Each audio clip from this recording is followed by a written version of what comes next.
I, Baron Jam, a physiotherapist of 29 years experience, have made an application under Section 6 and 8 of the Human Rights Code of having experienced discriminatory harassment by my professional regulator, the College of Physiotherapists of Ontario and members of the Canadian Alliance of Physiotherapy Regulators. Since March 2021, I've been a public critic of the CPO and the CAPR for their treatment of physiotherapy residents and internationally trained physiotherapists. Although I was far from the only prominent physiotherapist to voice such concerns, I was the only racialized person among the group, and I was singled out. Professional regulators hold enormous power over the careers and livelihoods of their subject professionals. It is disturbing that I became the target of threats and intimidation because of comments about the rights of my colleagues. This behavior by a professional regulator chills speech and discourages advocacy aimed at equity issues within the profession.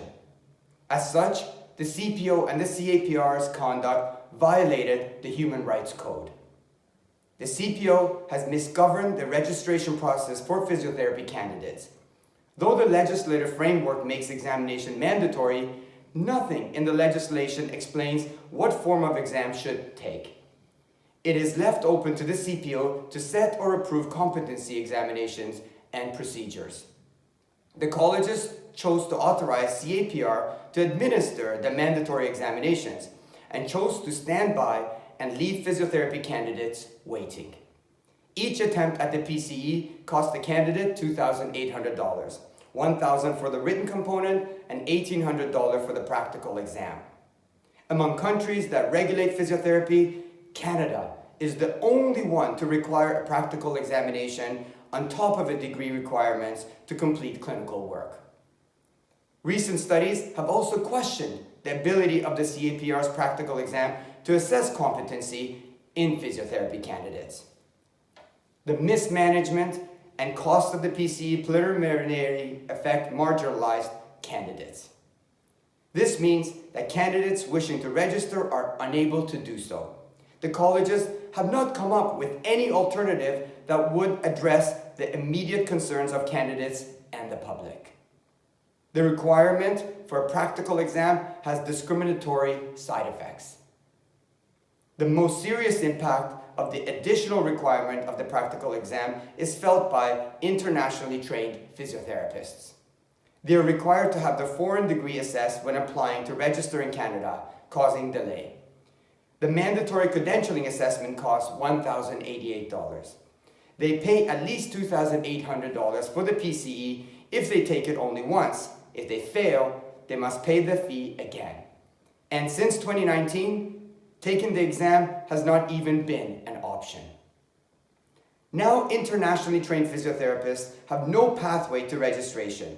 They're unable to work and become members of their profession despite their years of hard work and growing expenses.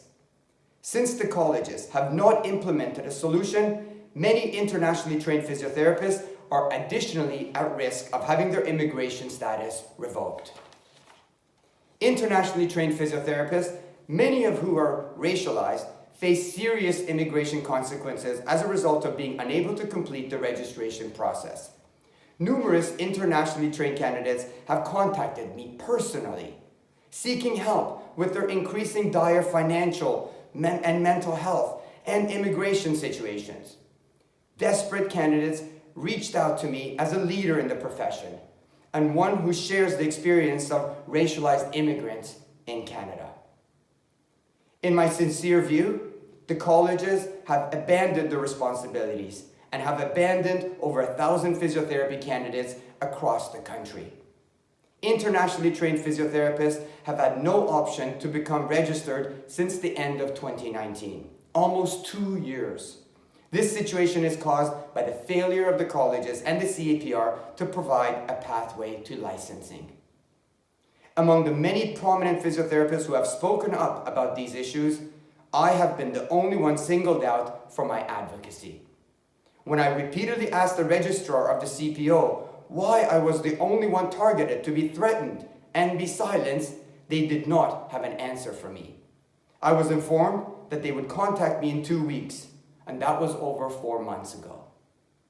Although I have not wavered my commitment to speaking out against the injustices faced by the physiotherapy candidates, I do fear that acting with integrity may risk my career and my membership in my profession. The CPO, together with the British Columbia and Quebec registrars, discriminated against me on the basis of my race, ancestry, place of origin, color, and ethnic origin, by targeting me for speaking out about the physiotherapy competency exam. They singled me out and threatened my membership in the profession unless I publicly apologized. This was felt to be a discriminatory attempt to silence and discredit me professionally. Although the threat to be silenced by my college has caused me significant distress, the worst consequence of the CPO's action is that other, less fortunate physiotherapists and physiotherapy candidates are now terrified of speaking about their experiences, fearing reprisal. I now respectfully request a public apology from the CPO and the CAPR. Compensation for mental distress and injury to dignity in the amount of $25,000, donated by the CPO and the CAPR to the Physiotherapy Foundation of Canada to promote research.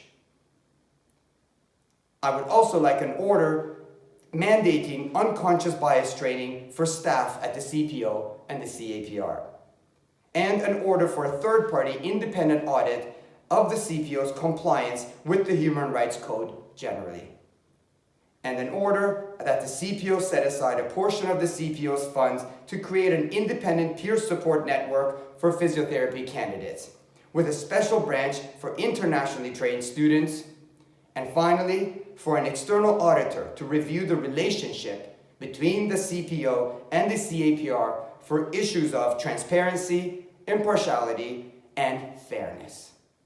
Thank you.